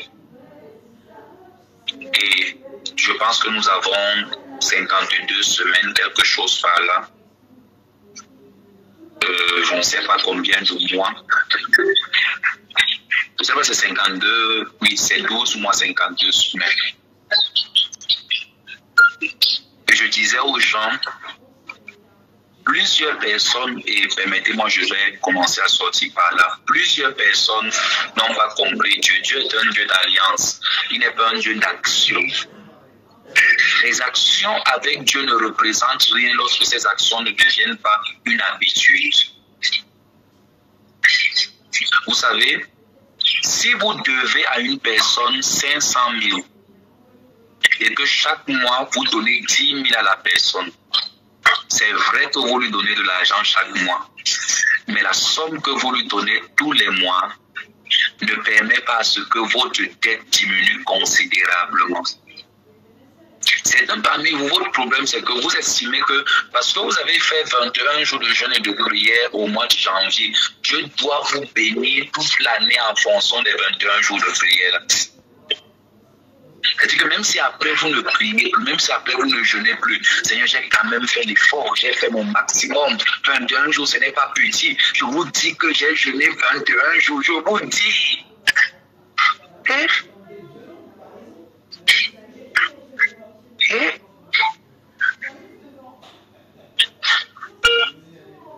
C'est l'autre. Le problème n'est pas ce que tu fais, mais quelle est la constance dans laquelle tu fais cela. Je disais aux gens à l'église et je leur disais, j'écoute des gens dire, j'ai sacrifié, j'ai donné ma dîme et Dieu ne m'a pas béni. Et je leur pose toujours une question de savoir, sur quelle durée as-tu fait cela? Parce que, à ce qui me souvient, le Seigneur dit que les lois sont perpétuelles, les principes sont éternels. C'est-à-dire qu'en fait, Dieu, lorsqu'il donne une loi, il ne juge pas de ta fidélité parce que tu l'as fait une fois ou 2 fois. Lorsqu'une année a 52 semaines et que tu es allé écouter la parole de Dieu ou bien tu as écouté la parole de Dieu un dimanche sur 52 et que tu estimes que Dieu doit te compter parmi les personnes fidèles, la vérité c'est que tu n'as pas été fidèle. Si Dieu devait peser certaines de nos prières pour nous exaucer en fonction de la prière, certains parmi nous n'auraient même pas prié des prières qui ont l'équivalence d'1 mois de prière.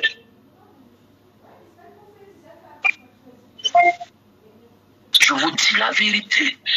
à défaut que Papa Stéphane ne retienne certaines personnes pendant des prières comme ça. S'il ne le faisait pas, l'équivalence de certaines de vos heures de prière représenterait 2 semaines de prière par an. Oui, tu es resté connecté de 21h jusqu'à minuit. Mais combien de temps n'es-tu pas resté connecté comme ça pour prier? Parce que certaines personnes, des fois, ils restent disent que ouais, Papa Stéphane aussi exagère. Est-ce que c'est nous qui l'avons envoyé en formation à Dunamis? Comment il peut nous faire prier comme ça? Est-ce que la vie, c'est la prière? Bien aimé, c'est cette intensité dans la prière qui a fait qu'aujourd'hui, si le Seigneur doit parler de ta vie de prière, elle a évolué. Autrement, ton background spirituel serait nul. Quelle est la relation que tu as personnellement avec Dieu?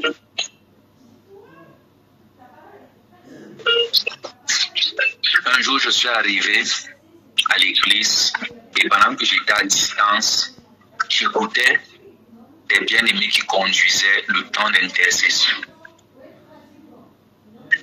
Et j'étais dans la voiture, je n'étais pas descendu directement. J'écoutais, je pleurais. Que d'intercesseurs qui n'ont aucune atmosphère autour d'eux. Que de conducteurs de louanges et d'adoration qui chantent sans rendre ministère. Que de personnes qui prêchent et tu ne sens aucune vie, ils ne transportent aucune source. Aucune source. Dieu cherche des personnes. Dieu cherche des hommes. Dieu cherche des femmes. Dimanche passé, je suis arrivé au culte et pendant que nous étions en train d'adorer, la présence du Seigneur, elle s'est tellement intensifiée. Il y avait des gens qui criaient dans la salle.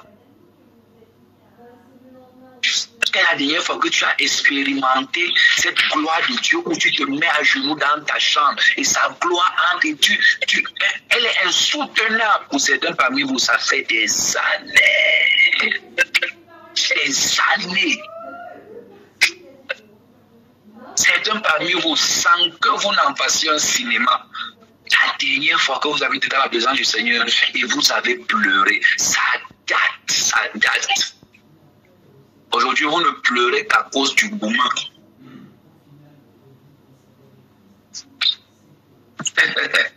Les personnes qui se mettaient à genoux et leurs âmes s'élevaient vers le Seigneur. Ils pleuraient. Aujourd'hui, ils ne pleurent que parce que un frère là dans le gourmand. Des fois, Dieu veut même que le gourmand là arrive pour voir encore tes larmes. Tu rentres encore à l'église, maintenant tu dis, maman, papa.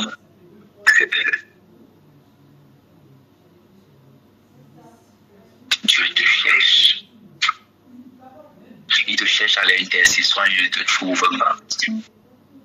Il te cherche à l'évangélisation, il ne te trouve pas. Il te cherche à la communication, il ne te trouve pas. Il te cherche parmi les protocoles, les diacres à l'église. Tu n'as aucun statut, aucune position. Tu ne fais rien pour le Seigneur. La troisième clé qui permet d'entrer dans le repos de Dieu, c'est être utile à Dieu pour l'accomplissement de ses desseins. Il dit, j'ai trouvé David mon serviteur, avec lui j'accomplirai tous mes desseins. Tous mes desseins, comme selon mon cœur. J'ai envie de te poser une question ce soir.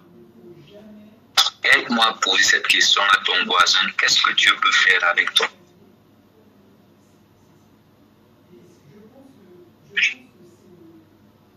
Qu'est-ce que Dieu peut faire avec toi? Qu'est-ce qu'il peut faire?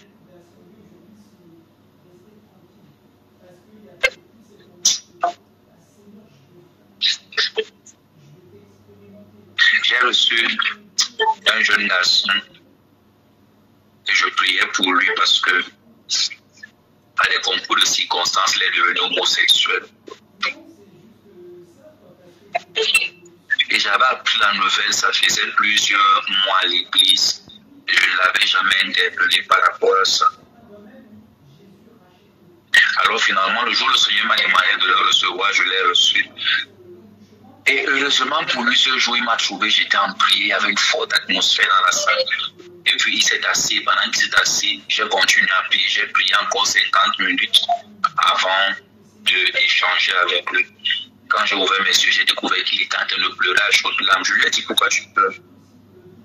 Et il m'a répondu, parce que je suis allé vers telle personne, et il m'a blâmé, et il m'a insulté, il m'a maudit, il m'a dit que je vais aller en enfer à cause de ma condition. Je lui ai dit, oui, mais pourquoi tu pleures? Il me dit, parce que quand je suis entré ici, j'ai eu l'impression que Dieu ne me rejette pas.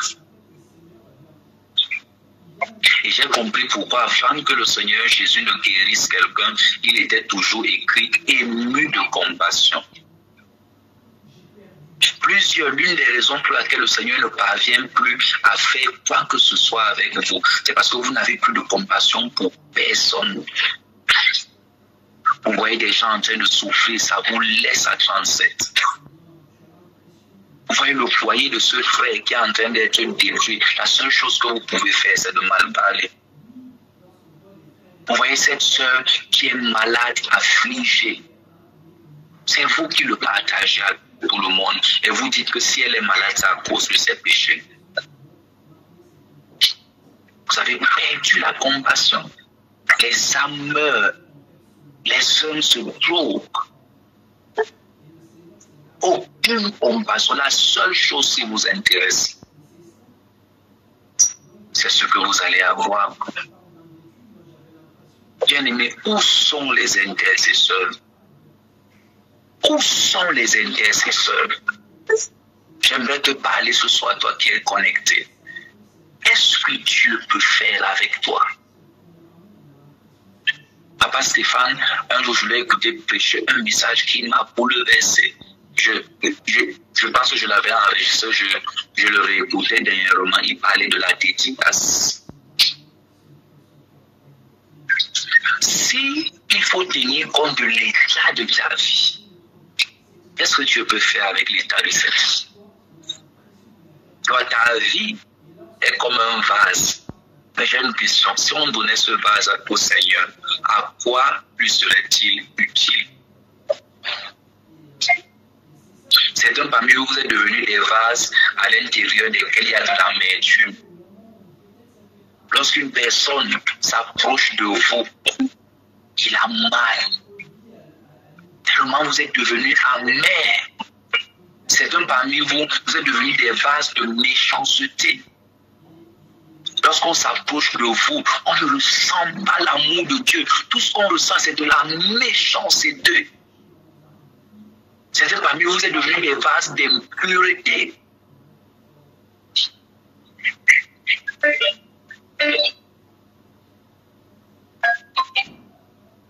Dieu te cherche. Dieu était hier à l'évangélisation chez tes voisins. Il ne t'a pas vu. Il y a un papa qui est en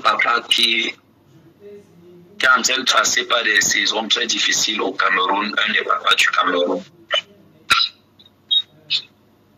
J'ai vu un serviteur de Dieu faire un direct et dire qu'il était à la réunion des prophètes et il n'a pas vu ce papa. Et pendant qu'il disait ça, j'avais mal. J'avais très mal. Vous savez, l'amertume, le complexe, vous fait ne plus avoir de compassion, mais avoir comme l'impression que vous pouvez mieux devenir blanc dans les péchés et les erreurs des autres. Un jour, le Seigneur m'a dit que si une personne salit quelqu'un quelque part, c'est parce qu'il se blanchit ailleurs. Si une personne se retrouve en train de se blanchir quelque part, c'est parce qu'il a sali quelqu'un ailleurs. Donc Lorsqu'une personne vient salir une personne chez vous, c'est parce qu'en fait, il est en train de vouloir se blanchir de quelque chose.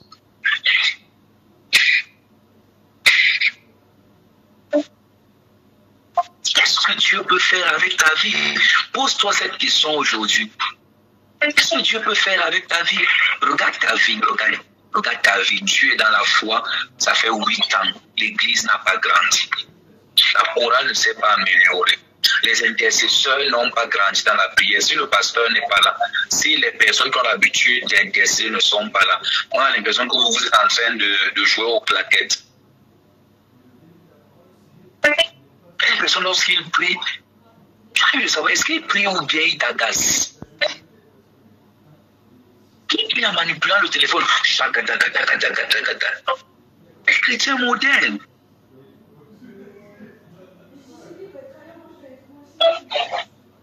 Bien aimé. Dieu te cherche. Où es-tu? Tu es déjà devenu un grand prédicateur, une grande prédicatrice. Avant que tu ne deviennes pasteur, avant que tu ne prêches l'évangile, ne suives les âmes, Dieu pouvait avoir 5 heures dans sa présence, 12 heures dans sa présence. Depuis que tu es devenu archibishop, tu as perdu ta vie de prière. Tu ne pries plus toutes les âmes. Je vous promets devant le Seigneur, Papa Stéphane et mon frère, ça fait beaucoup d'années. Il n'y a aucune vision que j'ai si je n'ai pas intercédé pour les âmes avant d'aller prier.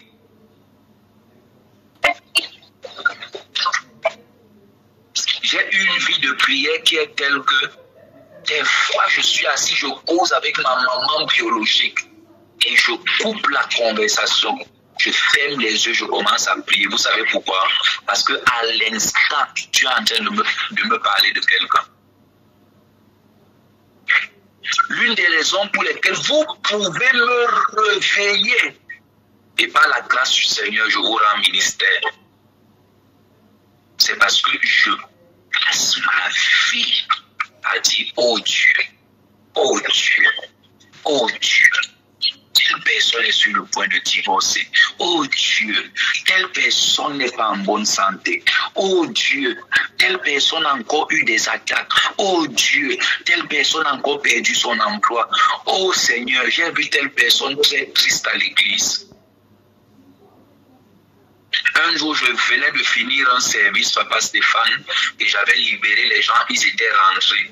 Et quand je finis, le Seigneur me dit, appelle telle personne, elle est en train de marcher à pied pour rentrer. J'appelle la personne, elle me dit, papa, et c'est une de mes filles, elle est connectée. À l'heure où je vous parle, elle est connectée, elle est en Italie. Et je l'appelle, je lui dis, le Seigneur m'a dit que tu es en train de rentrer à pied. Et s'il vous plaît, elle venait à l'église avec un bébé qu'elle mettait au dos, elle attachait le pagne et elle rentrait à pied. J'ai déjà une autre de mes filles qui est connectée, qui est la responsable des finances, Tata Nathalie. Je lui ai dit, donne-lui de l'argent. J'avais clôturé le service, les gens rentraient. Et le Seigneur m'a dit, appelle-la. Elle est en train de marcher à pied. Pourquoi votre compassion? Pourquoi vous ne pouvez plus ressentir les douleurs des frères, les peines des frères? Pourquoi vous ne pouvez plus voir derrière des sourires, des cœurs brisés? C'est parce que vous avez perdu de compassion. Vous avez perdu de compassion. Vous n'avez plus les sentiments du Seigneur en vous. Vous n'êtes intéressé qu'à votre argent, à votre maison. Comment est-ce que tu fais pour avoir des gens dans ta famille qui se droguent et tu n'es pas au courant? Comment est-ce que tu fais pour avoir des gens qui passent par des dépressions et tu n'es pas au courant? Je ne compte pas le nombre de fois où Papa Stéphane m'a appelé, me dit voilà, sans que je ne lui ai passé l'information. Je ne compte pas le nombre de fois où des fois je me suis retrouvé en train de lui envoyer un message, de lui dire papa, je priais le Seigneur, s'il te plaît, sois fortifié, je priais le Seigneur. Pas besoin qu'il me raconte quoi que ce soit. Tu es à genoux. Ma fille là, elle est connectée. Dans sa famille, son père biologique est venu me voir à l'église. Il m'a dit, vous choisissez, soit il ne vient plus à l'église, soit on ferme cette église.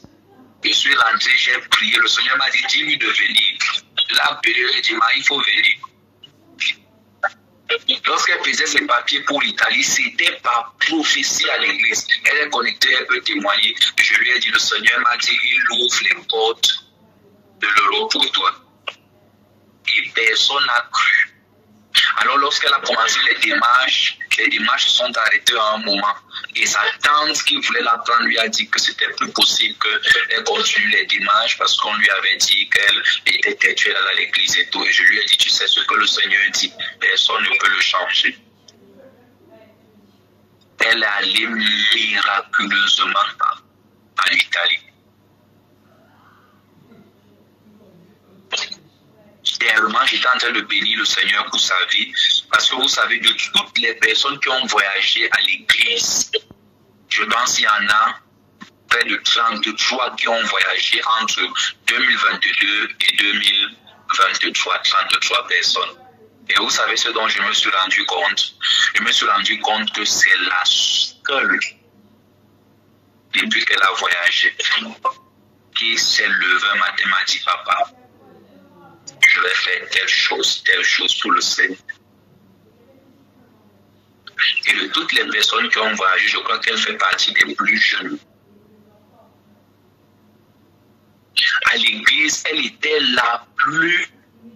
Vous savez, un jour, elle m'a surpris parce que j'avais prêché sur un message et certains bien-aimés ont décidé de lui offrir des habits. Et elle s'est mise à pleurer. On lui a dit, pourquoi tu pleures? Elle dit qu'on ne lui avait jamais offert de vêtements, jamais manifesté de l'amour. Elle marchait à pied à des distances avec son bébé sur le dos pour venir à l'église. Nous n'avons pas le temps, elle aurait partagé son témoignage. La façon elle a voyagé, quitté le Cameroun. Lorsque le visa est sorti, sa mère lui a dit que non, ne dis pas aux gens de l'église, ils vont bloquer ton voyage. Et vous savez, c'est sa mère qui lui avait dit, lorsqu'elle est partie, et elle a dit à sa mère que non, mon père a prié pour moi. Et il a dit que je vais voyager, tout va bien se passer. Elle lui a dit qu'il faut arrêter avec les bêtises là. Dès que le visa est sorti, sa mère, non, ne dis à personne à l'église.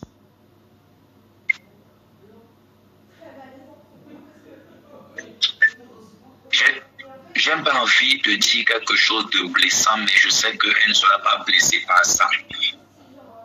Elle était dans un niveau de pauvreté dont vous n'avez pas idée. Pauvreté dont vous n'avez pas idée. Un jour, je me rappelle, j'ai prié pour elle, je lui ai dit, le Seigneur m'a dit, va faire des croquettes et des jus naturels et il va te bénir. Et un matin, je vois, elle vient avec une posto dîme. Je lui dis que ce n'est pas logique. Comment tu fais des croquettes et des jus naturels, tu viens avec de pareils dîmes? Je lui ai dit, explique-moi ça, je l'ai appelé. Elle m'a dit, papa, c'est parce que voilà comment le Seigneur a béni. Voilà comment le Seigneur a béni. Voilà comment le Seigneur a béni. Si on disait évangélisation, elle mettait son bébé au dos, elle allait évangéliser. Laver l'église, elle était là à l'heure, elle lavait. On a cessé de lui payer l'école parce qu'elle allait à l'église et parce qu'elle a eu un enfant. Jeter de toutes les maisons, envoyer à gauche, envoyer à droite, mais servant le Seigneur avec un cœur terriblement passionné. Je ne compte pas le nombre d'âmes qu'elle a gagnées à l'église, le nombre d'âmes qu'elle a gagnées qui sont là à l'église. Il y a une autre de mes filles qui est connectée, la sœur Sourel. Avant de voyager, d'avoir le visa pour le Canada, je ne compte pas le nombre d'âmes qu'elle a gagnées à l'église. Vous ne pouvez pas servir les intérêts du Seigneur et vous abandonner. C'est impossible. C'est impossible. Plusieurs parmi vous, la raison pour laquelle vous n'êtes pas encore entré dans le repos, c'est parce que vous voyez, vous servez le Seigneur par intérêt. Je vous dis la vérité, vous servez Dieu par intérêt. Si Dieu vous dit maintenant, ok, je ne vous donne pas d'enfant, je ne vous donne pas de mari, je ne vous donne pas de travail, je ne vous donne pas d'argent, rentrez réfléchir si vous voulez toujours me servir. Certains parmi vous, vous allez aller chez le diable. Du moment où je me marie, je veux servir un maître qui peut me permettre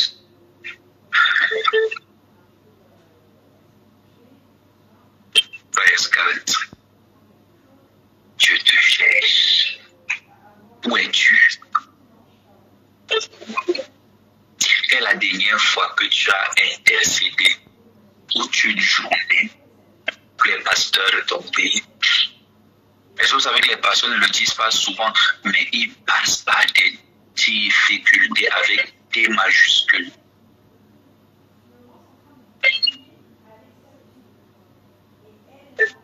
On s'est des fois retrouvé avec Papa Stéphane, s'il me permet, à la grâce du Seigneur d'intervenir pour des pasteurs qui sont à l'hôpital avec des enfants et des femmes qui doivent être opérés. Il n'y a personne pour intervenir pour eux. Des fois, Papa Stéphane m'appelait de France, il me dit, papa, essaye un peu d'aller voir tel. Tel est décédé, tel est malade, tel a fait ceci, depuis la France. C'est un repos. Tu entres dans ces repos lorsque Dieu, son cœur a été satisfait par ta vie. Un dernier verset que je vais vous donner, puis on va prier. Lorsque Salomon va faire sa prière au Seigneur, Dieu va lui dire, parce que tu n'as demandé pour toi ni argent, ni or, parce que tu n'as demandé pour toi, parce que tu n'as demandé pour toi. 2 Chroniques chapitre 1 verset 10. 2 Chroniques 1 verset 10. Accorde-moi donc de la sagesse et de l'intelligence afin que je sache me conduire à la tête de ce peuple. Car qui pourrait juger ton peuple, ce peuple si grand? Dieu dit à Salomon, puisque c'est là ce qui est dans ton cœur, puisque tu ne demandes ni des richesses, ni des biens, ni de la gloire, ni la mort de tes ennemis, ni même une longue vie, et que tu demandes pour toi de la sagesse et de l'intelligence afin de juger mon peuple sur lequel je t'ai fait régner. Il dit, la sagesse et l'intelligence te seront accordées. Je donnerai en nous. Il dit, puisque tu ne demandes rien pour toi, tu ne demandes rien pour toi, tu ne vis plus pour toi. Do not live for yourself. Tu ne vis plus pour toi. Tu vis pour Jésus-Christ. Tout ce que tu demandes, oh Seigneur, bénis ma soeur Marthe, Seigneur, bénis Madeleine, bénis Joséphine, bénis Gabriel, bénis tel, bénis Agnès, bénis Andrea, bénis Annick, bénis Annie, bénis Armelia, bénis Arnold, bénis Asaf, oh Seigneur, bénis Audrey, oh Seigneur, bénis Bertha, oh Seigneur. Tu as passé toute une journée, Seigneur, bénis tel, bénis Maman Josiane, oh Seigneur, bénis Merveille, Seigneur, bénis tel. Dieu vient à la fin de ta prière. Il dit, comment tu pries toute une journée, tu ne demandes rien pour toi? Il dit, premièrement, je te donne ce que tu as demandé pour les autres. Il dit, mais deuxièmement, je te donne en outre.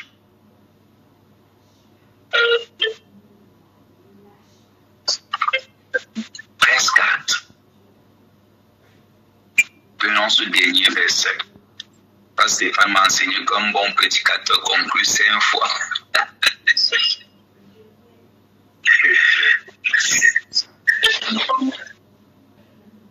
Lève ta voix, commence à rendre gloire au Seigneur.